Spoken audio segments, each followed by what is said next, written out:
दर्शक बंधु जय जगन्नाथ। मु कुना आपण मानक आम YouTube channel Mahababu computer education channel को स्वागत करुच्ची। कंप्यूटर नुआ नुआ टिप्स आउ ट्रिक्स शिखिया आम चैनल सहित जोड़ी हुंतु। आसंतु देखि नबा आजिर विषयटी स्क्रीन ने कौन आसुची। चलंतु जिबा कंप्यूटर मेन स्क्रीन को एवं आरंभ करिबा आजिर विषयटी। एही एमएस वर्ड डॉक्यूमेंट को देखंतु लेखा कंटेंट बहुत जरूरी किंतु देखिए को प्रोफेशनल लागुनी। एही एमएस वर्ड डॉक्यूमेंट को देखंतु प्रोफेशनल सहित देखिए को इंप्रेसिव लागुची। यह को कंपेयर करी जानिले यदि सेम कंटेंट एवं सेम इन्फॉर्मेशन थाए किंतु प्रेजेंटेशन वीक हो जाए तबे इंप्रेशन भी वीक होता है। आज आम शिखा एमएस वर्ड स्मार्ट आर्ट विद्यालय हो किंबा कार्यालय काम। एमएस वर्ड स्मार्ट आर्ट को व्यवहार करी आपण निजर सिंपल आइडिया को आई कैचिंग विजुअल ले कन्वर्ट करी समस्त को इंप्रेस कर परिबे। आपण जदि एही भली प्रोफेशनल डॉक्यूमेंट बनावे को चाहउछंती ते वीडियो को शेष पर्यंत देखंतु। वीडियो भल लागिले वीडियो को लाइक करंतु एवं चैनल को सब्सक्राइब मध्य करंतु।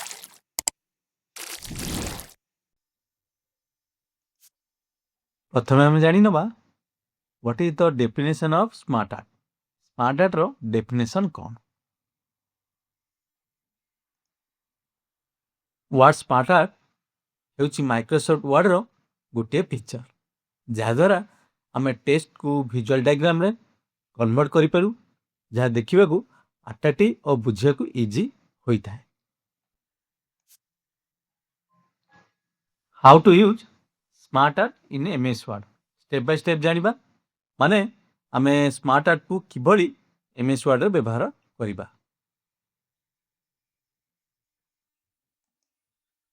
सर्वप्रथमे हमको गोटे कंटेंट दरकार जहा को आमे स्मार्ट आर्ट रे परिणत करि परिबा। मो पाखरे गोटे कंटेंट अछि, नो या को एटारे पेस्ट करि नउछि जेउतरे कंप्यूटर इनपुट डिवाइस एवं आउटपुट डिवाइस रो इनफॉरमेशन अछि। ये सब गुड़िक साधारण कंटेंट। यही कंटेंट को स्मार्ट आर्ट रे परिणत करिया पई हमको इंसर्ट टैब रो इलस्ट्रेशन ग्रुप मधरे स्मार्ट आर्ट को क्लिक करिया को हो। याको क्लिक कला परे हमको गोटे छोटिया डायलॉग बॉक्स देखिया को मिली थाई जेउटो होची स्मार्ट आर्ट ग्राफिक्स रो अनेक गुड़े ग्राफिक्स एठारे देखा थे जमिति all, list, process, cycle, hierarchy, relationship, matrix, pyramid, picture एवं office.com ये समस्त स्मार्ट आर्ट ग्राफिक्स भितर आपण कंटेंट अनुसार आपण जे कोनसी गुटे चयन करि परिबे। हम एठारे हम कंटेंट अनुसार हायरार्ची ए स्मार्ट आर्ट ग्राफिक्स टी को हमें चयन कर नेउछु। देखंतु ता एठारे आसीगला। सर्वप्रथमे हमें जेहेतु मूलरू शिखिबा सेति पई हमें पूर्वर लेखा हिथिबा ए टेक्स्ट गुडी को हटाई नबा। एबे हम कंटेंट अनुसार प्रथम लेखा है कंप्यूटर, हमें एठारे कंप्यूटर लिखि नबा। या परे हमको दुटी सब ग्रुप दरकार माने कंप्यूटर तले इनपुट डिवाइस एवं आउटपुट डिवाइस लेखा होइथिबा दरकार। सेति पई हम एठारे हम कीबोर्ड रे एंटर की को प्रेस करिबा। जेहेतु हमको दुटी सब ग्रुप माने कंप्यूटर तले दुटी सब ग्रुप दरकार सेति पई पुनराय हम कीबोर्ड रे टैब की को प्रेस करिबा, जहा द्वारा देखंतु तले गोटे सब ग्रुप होई आसी गला। एठारे हमें इनपुट डिवाइस लिखि नबा।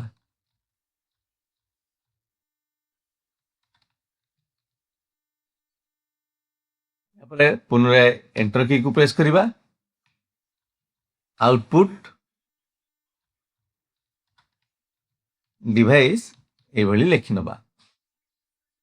यापरे हमको इनपुट डिवाइस तले तीनोटी सब ग्रुप एवं आउटपुट डिवाइस तले तीनोटी सब ग्रुप दरकार। सेति पई कंप्यूटर कीबोर्ड रे आमे अप आरो की को प्रेस करनबा पुनराय एंटर की को प्रेस करबा जेहेतु हमको इनपुट डिवाइस तले सब ग्रुप रो आवश्यक सेति भाई पुनराय टैब की को प्रेस करनबा एबे एठारे इनपुट डिवाइस रो ना गुडी को लिखिनबा जेमिति कीबोर्ड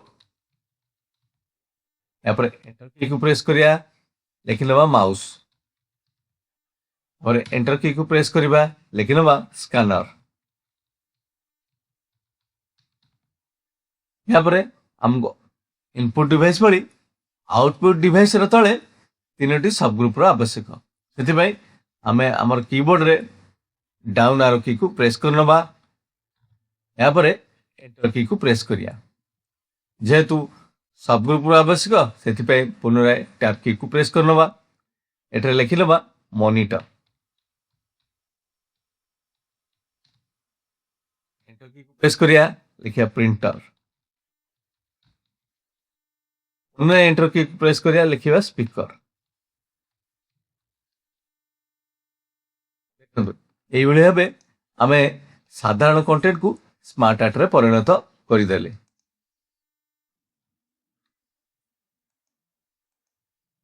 एठारे हमर स्मार्ट आर्ट टी सिलेक्ट होई अछि जहा द्वारा रिबन आ दुईटी एक्स्ट्रा टैब देखिया को हमको मिलु छ गोटे होची स्मार्ट आर्ट डिजाइन गोटे format design smart art design को क्लिक कले एठारे हमको अनेक गुडी ऑप्शन देखिया को मिले ए ऑप्शन गुड को टिके टिके बुझी लबा जेमिति हम एठारे स्पीकर टी को सिलेक्ट करी रखिबा एठारे देखंतु ऊपर प्रमोट और डिमोट अछि यदि आपन को ए स्पीकर ऑप्शन को आउटपुट डिवाइस रो साइड रे आनिया को हबो तेबे आपन ए भली प्रमोट को क्लिक करि नेबे ता द्वारा से स्पीकर ऑप्शन टी ऊपर को चली जिवो पुनः जदि तळକୁ आनिया को हबो तेबे आपन डिमोट ऑप्शन टी को क्लिक करि नेबे या परे आपन जदि इनपुट डिवाइस एवं आउटपुट डिवाइस को बाम पट एवं डाहाण पट बदलाय को चाहुथबे तेबे आपन राइट टू लेफ्ट को क्लिक कर नेबे देखंतु आउटपुट डिवाइस गुडी को बाम पार्श्व को आसी गला इनपुट डिवाइस गुडी को राइट साइड को चली गला सेही भली आपन को यदि किसी एक्स्ट्रा शेप ऐड करियार थिबो सेते बेले आपन ए आर्ट स्पेस को क्लिक कर नेबे जा द्वारा और एक्स्ट्रा स्पेस आपन को बा शेप आपन को मिली जिवो सेही भली ए स्मार्ट आर्ट रो कलर को यदि आपन को परिवर्तन करियार थिबो तबे चेंज कलर ऑप्शन को चूज कर नेबे या भितरु बाय डिफॉल्ट दिया हिथिबा कोनसी भी स्मार्ट आर्ट को आपण चयन करि परिबे जेमिति मो ए ऑप्शन को क्लिक करनोची जा देखिया को बहुत सुंदर लागुची या परे आपण ए स्मार्ट आर्ट स्टाइल नु मध्य चेंज करि परिबे जेमिति मो ए ऑप्शन को क्लिक करनोची देखंतु ता आउटिके 3D डिजाइन भली लागुची आपण मध्य या भितर कोनसी गोटे ऑप्शन को चयन करी याकू करि परिबे यदि आपण को किछि अलगा प्रकार ग्राफिक्स रा आवश्यक हुए तेबे मध्ये आपण चयन करि परिबे जेमिति हमें ए ऑप्शन को क्लिक करछु जेउन रहछि टेबल हायर अछि जा द्वारा हमर तळे आइथिबा स्मार्ट आर्ट डिजाइन टी चेंज हो गइछि याकू मध्ये आपण चयन करी जे कोनसी प्रकार रा स्मार्ट आर्ट डिजाइन को आपण व्यवहार करि परिबे एबे राइट साइड रे कॉर्नर रे देखंतु गोटे अछि रीसेट ग्राफिक्स आपण यदि याकू क्लिक करिवे तेबे आपण संपूर्ण ग्राफिक्स गुडी को एठेरे चेंज होई जीवो पूर्व अवस्था को स्मार्ट आर्ट को आने को हेले ए रीसेट ग्राफिक्स को क्लिक कर नेबे जा फल ता पूर्व अवस्था को जेमिति कि देखंतु आमे प्रथम डिजाइन टी जे भली करथिले सेही अवस्था को हमर स्मार्ट आर्ट टी चली आसिला एभली भाबे ए स्मार्ट आर्ट रो ए ऑप्शन गुडी को आपण व्यवहार करि परिबे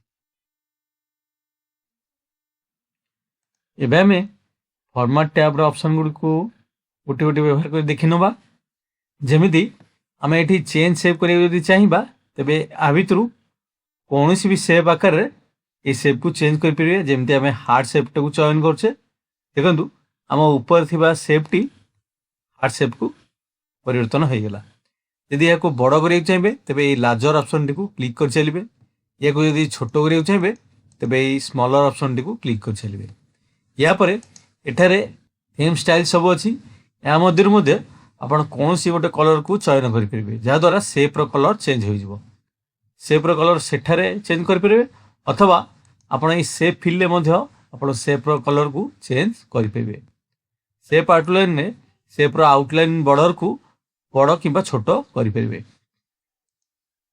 ଏହାପରେ ଆମେ ସେପ୍ ଇଫେକ୍ଟକୁ ଯିବା। ଏ ଭିତରୁ ସେପ୍ ଇଫେକ୍ଟରେ ଆପଣ ସେପ୍ର ଡିଜାଇନକୁ ବଦଳାଇ ପାରିବେ। ଯେମିତି ଆମେ ଏଠାରେ ଏଇ ଅପସନଟିକୁ କ୍ଲିକ୍ କରୁଛେ, ଦେଖନ୍ତୁ ଆମର ହାର୍ଟ ସେପ୍ର ଚାରିପାଖେ ହ୍ୱାଇଟ୍ କଲର ବର୍ଡର ଆସିଗଲା। ଠିକ୍ ସେଇଭଳି ଏଠାରେ ୱାର୍ଡ ଆର୍ଟର ଷ୍ଟାଇଲ କେତେ ଗୁଡ଼ିଏ ଦେଇଛି। ଆପଣ ଯଦି ଏଇ ସେପ୍ ଭିତରେ ଲେଖା ହେଇଥିବା ଟେକ୍ସଟର କଲର ଅଥବା ସାଇଜକୁ ବଡ଼ ଛୋଟ ଅଥବା ଡିଜାଇନ କିଛି ଚେଞ୍ଜ କରିବାକୁ ଚାହିଁବେ ତାହା ମଧ୍ୟ କରିପାରିବେ। ଯେମିତି ଆମର ଟେକ୍ସଟର କଲରକୁ ବଦଳାଇବା ପାଇଁ ଆମେ ୟେଲୋ କଲର ରଖିନେଲୁ, ଦେଖନ୍ତୁ ଏଠାରେ ମଧ୍ୟ ଆମର ଟେକ୍ସଟର କଲର ୟେଲୋ କଲର ଆସିଗଲା। ସେଇଭଳି ଟେକ୍ସଟ ଇଫେକ୍ଟକୁ ଯାଇ ଆପଣ ଏହାର ଡିଜାଇନକୁ ମଧ୍ୟ ବଦଳାଇ ପାରିବେ। ଯେମିତି ଆମେ এই ଡିଜାଇନଟିକୁ ରଖି ନେଉଛୁ, ଦେଖନ୍ତୁ ଆମର ଟେକ୍ସଟର ଡିଜାଇନଟି ମଧ୍ୟ ବଦଳିଗଲା। ଏହିପରି ଭାବେ ଆପଣ এই ଫର୍ମାଟର ଦିଆଯାଇଥିବା ଅପସନକୁ ମଧ୍ୟ ସ୍ମାର୍ଟ ଆର୍ଟରେ ବ୍ୟବହାର କରିପାରିବେ ଏବଂ ଏହାକୁ ଆହୁରି ଆଟ୍ରାକ୍ଟିଭ ଏବଂ ପ୍ରଫେସନାଲ ବନାଇ ପାରିବେ।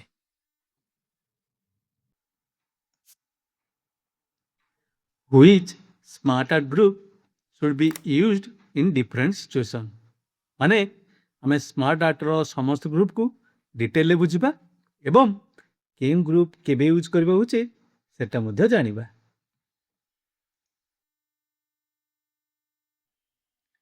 ଆମେ ଗୋଟିଏ ଚାର୍ଟ ସାହାଯ୍ୟରେ ବୁଝିବା କେଉଁ ଗ୍ରୁପ କେବେ ବ୍ୟବହାର କରାଯାଏ। ପ୍ରଥମ ଆମର ସ୍ମାର୍ଟ ଆର୍ଟ ଅପସନଟି ହେଉଛି ଅଲ୍। ଏହି ଅଲ୍ ଅପସନ୍ ଭିତରେ ଆମେ ସମସ୍ତ ପ୍ରକାରର ସ୍ମାର୍ଟ ଆର୍ଟ ଦେଖିବାକୁ ପାଇଥାଉ।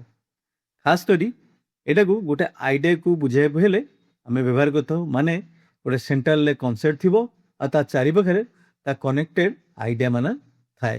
ଏହାକୁ ବୁଝାଇବା ପାଇଁ এই ଅଲ୍କୁ ଆମେ ବ୍ୟବହାର କରିଥାଉ। ଏହାପରେ ଅପସନଟି ହେଉଛି ଲିଷ୍ଟ। ଲିଷ୍ଟ ସ୍ମାର୍ଟ ଆର୍ଟ ବ୍ୟବହାର କରାଯାଏ ଯେତେବେଳେ ଆମେ ପଏଣ୍ଟସ୍ ବା ଇନଫର୍ମେସନକୁ ଲିଷ୍ଟ ଆକାରରେ ଦେଖାଇବାକୁ ଚାହୁଁ, ଯେପରିକି ଇଣ୍ଟ୍ରୋଡକ୍ସନ, ଷ୍ଟେପ୍ସ, ସମରି। ଏଇଭଳି ଭାବେ ବୁଝାଇବା ପାଇଁ ଆମେ ଏହାକୁ ବ୍ୟବହାର କରିଥାଉ।